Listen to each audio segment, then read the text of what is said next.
Hi there, got a super easy project for you to do today. It doesn't require much in the way of technical processes or indeed fabric.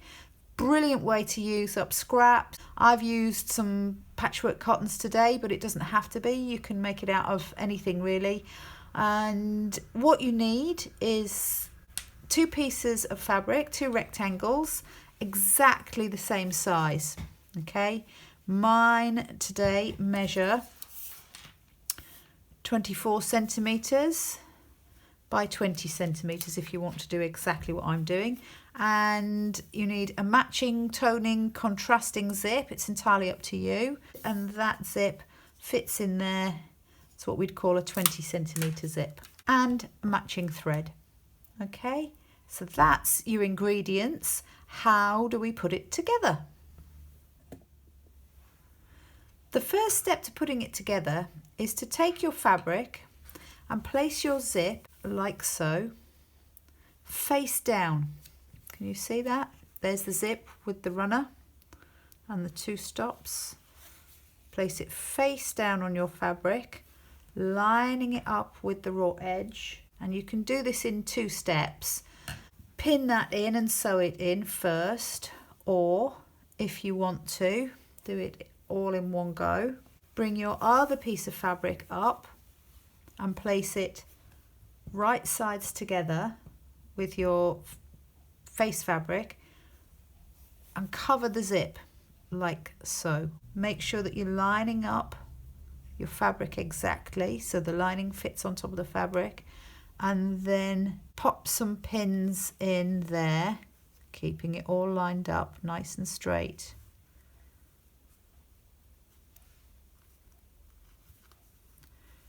Pin that zip into that little sandwich of fabric.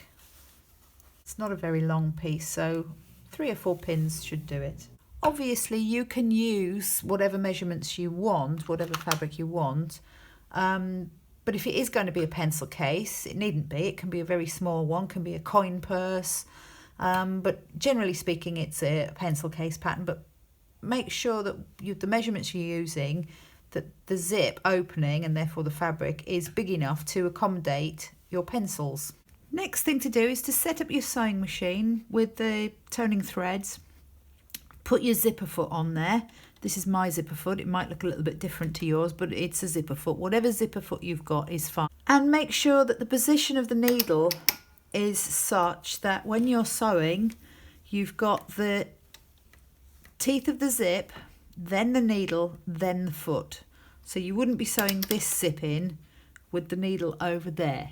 Now I'm going to sew from the start of the zip, and I'm not worried about getting stunningly close to the teeth because it's going to be a slightly exposed zip. It doesn't matter if you can't see where the zip is because you've put your pins in there and you can feel it with your fingers. So a little bit of backwards and forwards. Make sure that you've got the correct needle in for the fabric and the thickness of it and the thread that you're using. This is a universal 80, so make sure you haven't got like a ballpoint needle in there or just a big heavy jeans needle. It's just too much. So along that tape right to the end, I'll do that. Keep in a straight line. Keep control of what you're doing. Take the pins out as you go. Don't want to be sewing over those. I haven't gone right to the end because I need to keep a little bit of this as breathing space for the zip and also for the seam allowance. So as you saw, a little bit of backwards and forwards just to lock stitch it. Make sure that your thread take-up lever is in the most upright position. Lift your foot, release the work. And there you go. That's the first half of your zip. Now for the second part of the zip. So if we lift this up and take a little look at what we've done there, you can see there's my zip exposed in there. Fabric and my lining. If If you want to, you can do a little bit of top stitching along there, but I'm not particularly bothered about that. So the second phase of putting the zip in, now you need to pay attention to this very carefully. Lay your fabric like this and take this piece, which is the front of your pencil case, fold it over and bring it up to the edge of that zip, which is precisely how we did it before. But now you're starting to fold the fabric in half, which will become eventually the finished size of your pencil case. So we've got that there, nicely lined up with the zip. And then take the second half and do the same. So what you end up with is basically two little tubes here. And if you pick up the fabric and pin that zip in just like you did before, it's exactly the same procedure. All the raw edges together and the tape of the zip sandwiched in between the layers like so. And you'll notice I haven't paid any attention to the raw edges of the fabric and things like that. I don't really need to, because the way this pencil case is made, all your raw edges will be on the inside and therefore not interfering with anything. Now we're going to sew along there in the same way that we did before, but we're going to make sure that we stop and start at exactly the same place that we did before. So I'm going to put a little pin in laterally like so to tell me to stop sewing there, and at this end I'm going to make sure that I start at the same place that I started before, which is there. It just a little extra step, but it makes sure that everything's completely lined up. So once you've got that in there, that's how it looks. You're going to reproduce that, so it's going to look exactly the same as that, but on this side. Take it up to your sewing machine and sew it. So we're ready to sew the second part of the zip. As you can see, I've got my zipper foot on. I'm in the right combination of teeth of the zip, teeth, needle, foot. So I'm putting the needle in to hold everything in place while I take that little pin out. That pin was showing me where to stop and start sewing. If I a little bit backwards and forwards, same as before. When I get down to there, make sure that everything goes okay to that point there. Stop where the other pin is.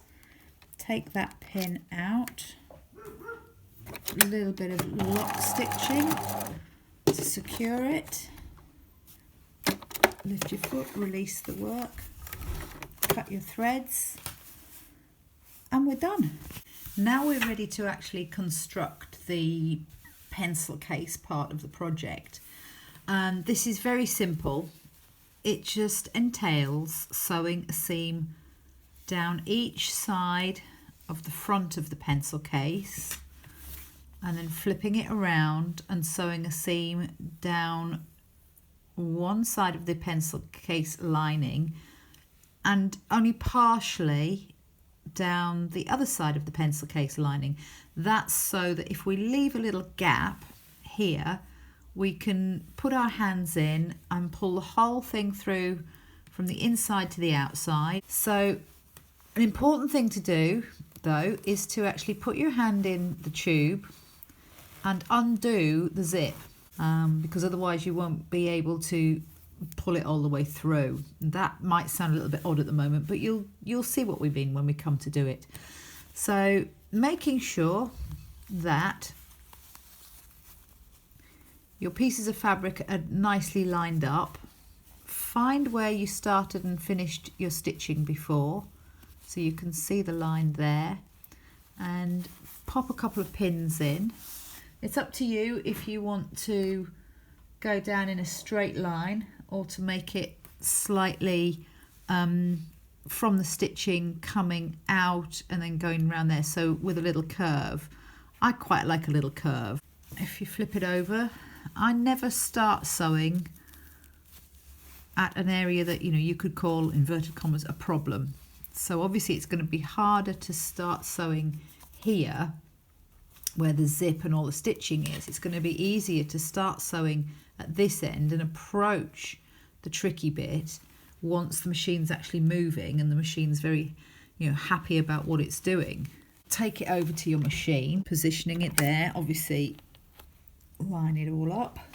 Start with some lock stitching, go backwards a little bit, come forwards,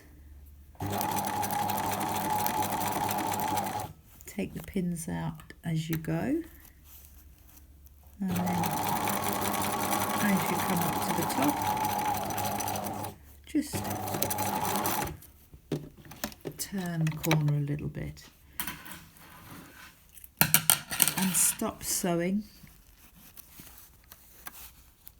just before the stitching. So there you can see I've turned a little corner there. Flip it over and same procedure as before. Back stitch a little bit.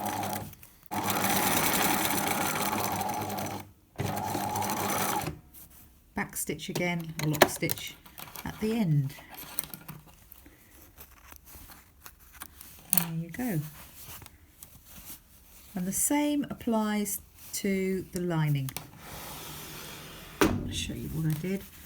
So I've sewn down both sides of the actual pencil case, and now I'm going to do it on the lining.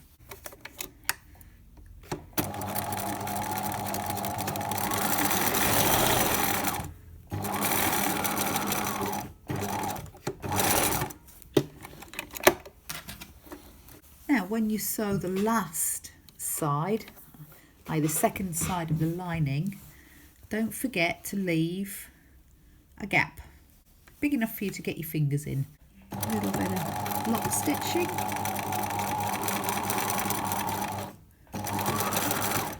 Finish that off there like that.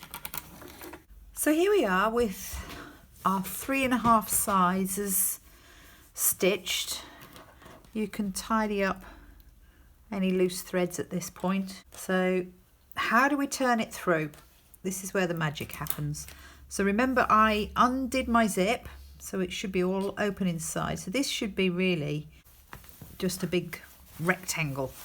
So if you go in and you get hold of the corner that's diagonally opposite the hole and push the fabric from that corner through the hole, and then gently pull it through, tug and pull and tug and pull, then the whole thing comes through like so.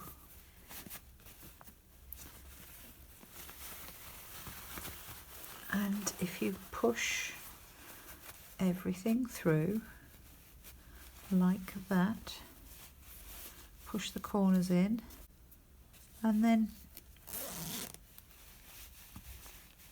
you basically have a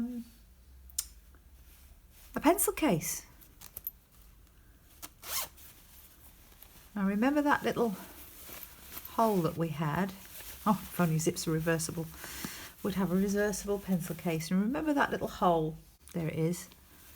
If you just push that bit out of the way and pull that through, push the seam allowance through to the other side, through to the inside, like that, then you can either by hand or by machine sew that hole closed, and that's it, you're done. You've got a fully lined, zip closing pencil case. How about that? Love it.